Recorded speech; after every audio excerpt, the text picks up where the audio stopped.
Bismillahirrahmanirrahim. Assalamualaikum warahmatullahi wabarakatuh. Good morning, student. Okay, I hope you feel happy today to study this lesson. Today, our lesson is Al-Quran. So, let's begin our lesson today by reading Basmalah. Bismillahirrahmanirrahim. Anak-anak solihah semuanya, hari ini Ustazah akan mengajar kalian Al-Quran bab 2 juga sama dengan yang sebelumnya, tapi bab 2 hari ini kita membahas tentang Hifdzul Quran surat An-Nas. Jadi hari ini kita akan belajar surat An-Nas. Di akhir pembelajaran nanti Ustazah berharap kalian bisa melafalkan surat An-Nas dengan baik dan benar. Kalian juga bisa memahami arti dari surat An-Nas dan menghafal terjemahannya. Baik ya solihah, kita mulai pelajaran hari ini tentang surat An-Nas. Surat An-Nas. Sebelumnya Ustazah akan memberi gambaran umum tentang surat An-Nas. Jadi anak-anak solihah, surat An-Nas ini artinya manusia. An-Nas artinya manusia. Surat An-Nas adalah surat ke-114 atau juga dikatakan surat terakhir dalam Al-Quran. Makanya An-Nas itu ada di paling akhir. Surat An-Nas terdiri dari 6 ayat. Dan surat An-Nas termasuk surat Madaniyah. Golongan surat Madaniyah adalah surat yang diturunkan ketika Nabi Muhammad berada di kota Madinah. Jadi surat An-Nas ini diturunkan bersama dengan surat Al-Falaq. Jadi saat turun surat An-Nas juga bersamaan dengan surat Al-Falaq. Kalau kalian sudah tahu gambaran umum tentang surat An-Nas, kita akan membahas satu persatu surat An-Nas, artinya per ayat dan juga arti per kata. Simak baik-baik penjelasan Ustazah ya. Baik, kita mulai membahas dari ayat pertama. Ayat pertama berbunyi, Qul a'udzu birabbin nas. Anak-anak solihah, kalian sudah menghafalkan surat An-Nas, tapi beberapa dari kalian banyak yang mengalami kesalahan pada bacaan ini. Pada saat udzu, kalian tidak membaca dengan huruf dzal yang benar, tapi kalian membacanya dengan huruf dzal. Qul a'udzu. Padahal yang benar kan qul a'udzu, zu ya. Kemudian kalian juga tidak mendengungkan pada bacaan nas di sini. Padahal ini adalah bacaan gunnah. Nun tasydid itu hukum bacaannya gunnah. Jadi harus didengungkan. Gitu ya. Arti dari qul a'udzu birabbin nas. Katakanlah, aku berlindung kepada Rabb, Tuhan manusia. Kita artikan perkata bersama-sama ya. Qul, katakanlah. A'udzu bi. Aku berlindung kepada Rabb, Tuhan manusia. Nas. Siapakah Tuhan manusia? Ya, kita semua tahu Tuhan kita semua adalah Allah. Qul a'udzu. Katakanlah, a'udzu birabbin nas. Aku berlindung kepada Tuhannya manusia. Jadi kita semua selalu berlindung kepada Tuhan manusia. Ayat kedua, malikin nas. Jadi dibaca dengung di bagian sini. Malikin nas. Ini nun tasydid harus diwunahkan atau didengungkan. Raja manusia. Malik artinya raja. Manusia, nas. An-nas manusia. Selanjutnya di ayat yang ketiga. Jadi rajanya manusia siapa? Sebelum kita beralih ke ayat kedua.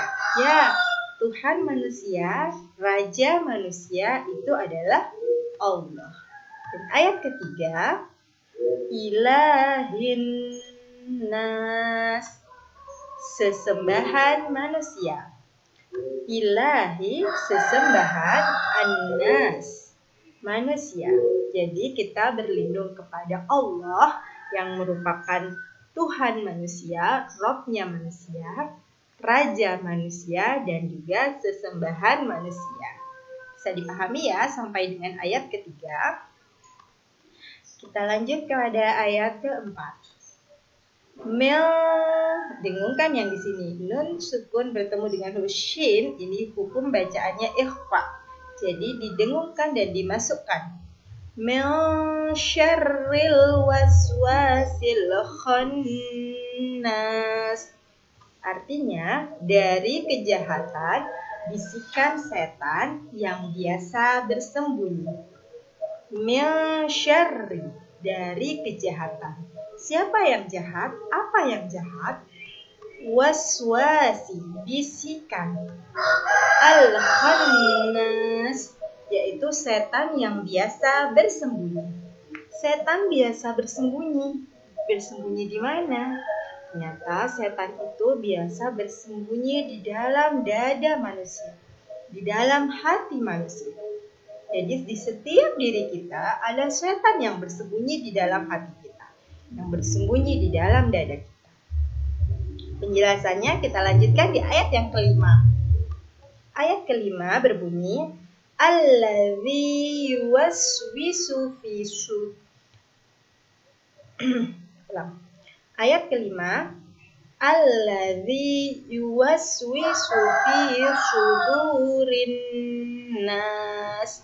Alladzi, kalian biasa membaca zal ini dengan dal.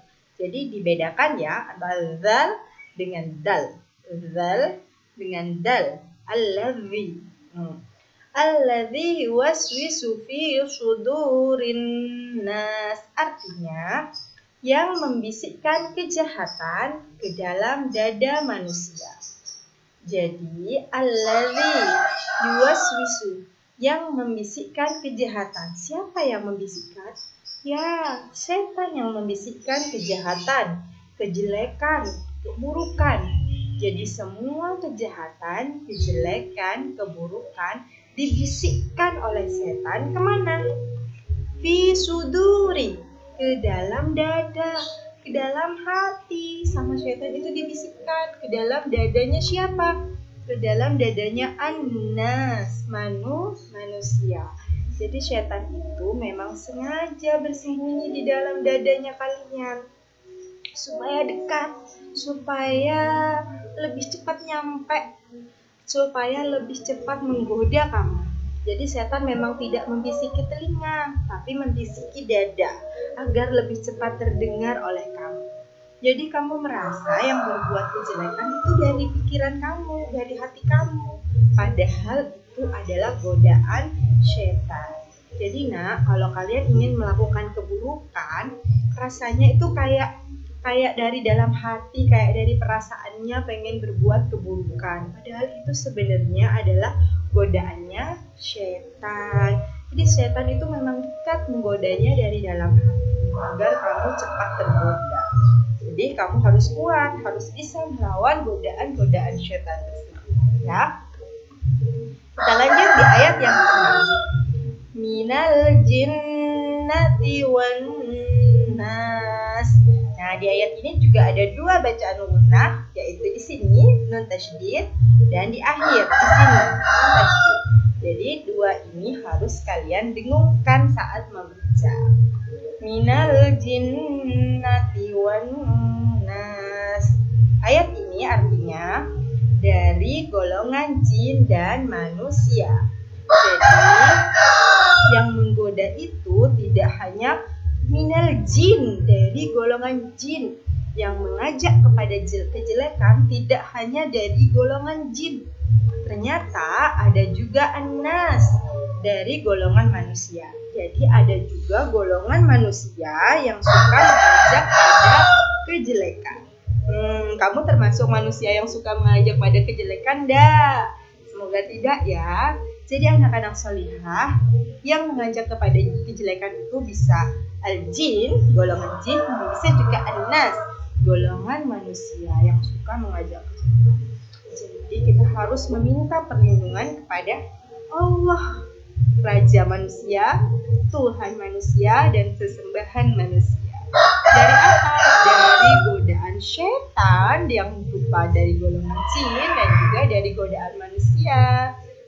Begitu ya Solihah ya. Jadi anak-anak Solihah, pelajaran apa sih yang bisa kita ambil dari surat An-Nas?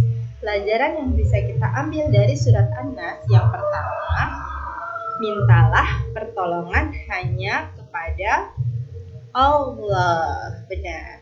Jadi meminta pertolongan itu hanya kepada Allah. Yang pertama harus kalian mintai pertolongan itu adalah Allah. Bukan siapa-siapa, bukan orang-orang di sekitar kalian, bukan. Tapi pertama kali mintanya kepada Allah. Contoh, kalian pengen mainan baru.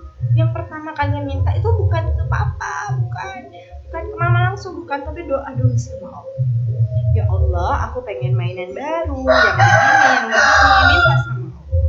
Nanti kenapa kok mintanya sama Allah duluan? Nanti kalau sudah minta sama Allah, baru bilang sama papa dan mama. Kenapa? Karena nanti Allah yang menggerakkan hati mama, hati papa untuk membelikan mainan itu. Allah yang mendatangkan rizki lewat mama dan papa agar bisa membelikan mainan itu. Jadi yang pertama kalian minta pertolongan adalah Allah, Sang Tuhan manusia, Raja manusia, dan kesembahan manusia. Pelajaran kedua dari surat An-Nas, hanya Allah yang mampu melindungi. Jadi meminta perlindungannya hanya kepada Allah. Meminta perlindungan dari segala keburukan, dari segala kejahatan. Meminta perlindungannya hanya kepada Allah. Berlindung kepada Allah jika ada yang membisiki untuk berbuat kejelekan. Jadi kalau ada yang ngajak untuk main kejelekan, misalkan ada teman yang ngajak nyontek, ada teman yang ngajak main yang buruk-buruk, ada teman yang ngajak bercerita yang jelek-jelek, jadi kalian harus meminta perlindungan kepada Allah.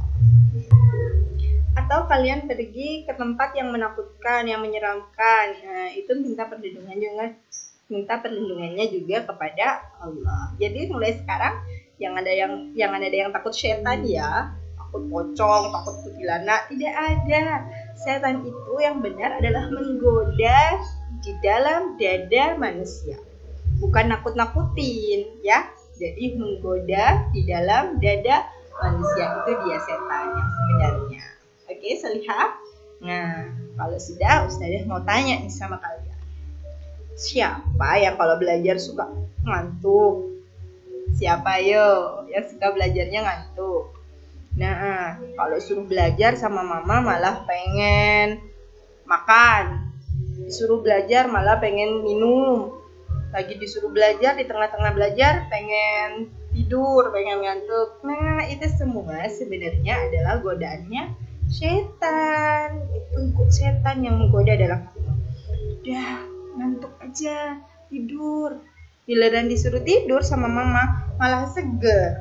Kalau disuruh nonton TV malah semangat. Tapi giliran disuruh belajar ngantuk. Gitu namanya godaan setan. Jadi harus dilawan. Siapa juga yang suka berantem sama saudaranya, sama adiknya atau sama kakaknya? Itu juga sebenarnya dibisiki setan di dalam hatimu. Ayo marah yang lama, jangan selesai marahnya, terus marah. Itu godaan setan, itu dibisiki setan dari dalam hati.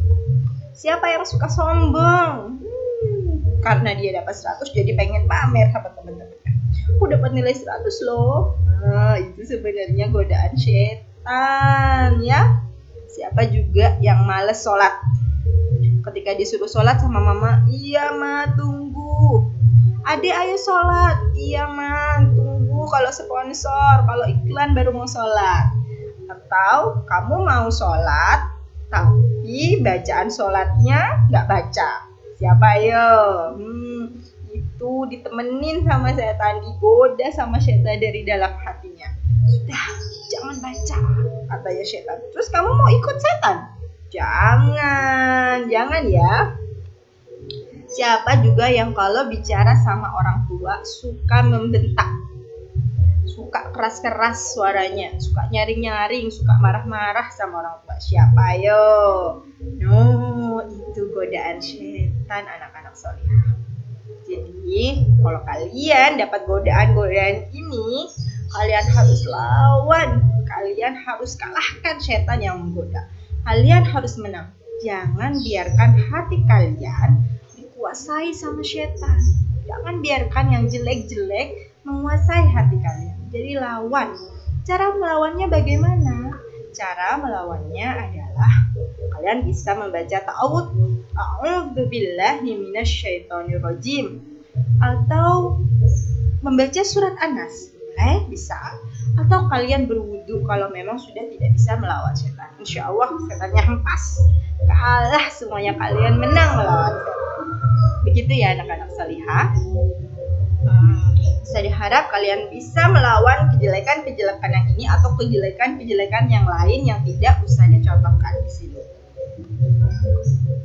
Anak-anak salihah, surat An-Nas, Al-Falaq, Al-Ikhlas, 3 surat itu dianjurkan dibaca di pagi, sore hari. Jadi di pagi hari setelah sholat subuh, dan di sore hari setelah sholat Asar, dan juga sebelum kalian tidur. Kenapa kok 3 surat ini dianjurkan?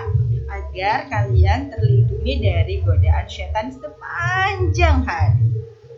Dari pagi kan baca tuh seharian, dan setelah sholat Asar sampai besok pagi lagi. Sebelum tidur, jadi selama tidur mendapat perlindungan dari Allah. Itu sangat dianjurkan ya, pagi setelah sholat subuh, sore setelah sholat Asar, dan sebelum tidur. Kalau bisa dibacanya 3 kali.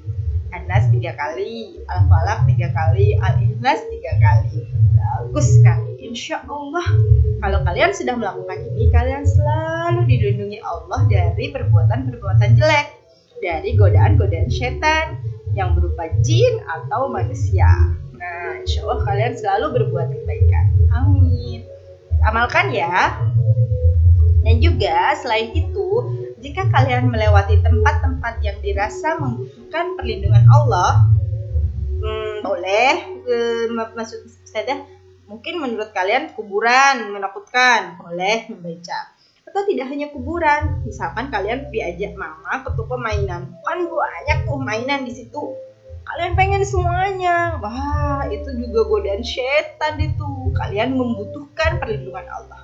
Langsung baca surat An-Nas dan Al-Falaq. Sangat dianjurkan membaca surat An-Nas dan Al-Falaq agar godaan syaitannya pergi semua dan kalian menang melawan syaitan. Semoga semuanya menang melawan syaitan ya. Melawan yang males-males, melawan yang jelek-jelek ya. Gitu ya salihah ya. Alhamdulillah sudah sampai di sini penjelasan dari Ustazah. Semoga bermanfaat. Semoga kalian bisa mengambil hikmah dari pelajaran ini. Mengambil pelajaran dari surat An-Nas. Semoga kalian bisa mengamalkannya juga. Jazakumullah khair. Terima kasih sudah mendengarkan Ustazah. Semoga kalian mendapatkan ilmu yang bermanfaat, barokahnya Al-Quran. Untuk yang belum menghafalkan surat An-Nas dengan baik, tajwidnya masih kurang, terus dilatih ya di rumah. Assalamualaikum warahmatullahi wabarakatuh.